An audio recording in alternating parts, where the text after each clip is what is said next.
ராமநாதபுரம் மாவட்டம் கீழக்கரையில் இரவு நேரத்தில் ஏற்படும் அறிவிக்கப்படாத மின்வெட்டால் பொதுமக்கள் கடும் அவதியடைந்து வருகின்றனர். இது தொடர்பாக மின்வாரியத்துறை அதிகாரிகளிடம் பலமுறை புகார் அளித்தும் எவ்வித நடவடிக்கையும் எடுக்காமல் மெத்தன போக்கை கையாண்டு வருவதாக அப்பகுதி மக்கள் குற்றம் சாட்டுகின்றனர்.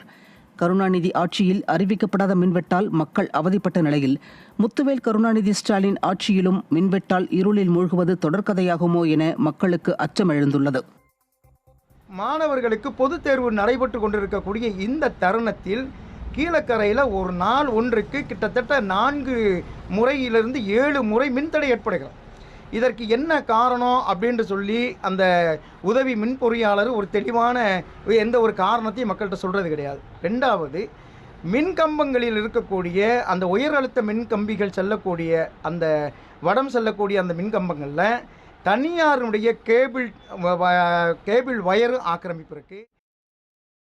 திருப்பூர், கோவை மாவட்ட கூலிக்கு நெசவு செய்யும் விசைத்த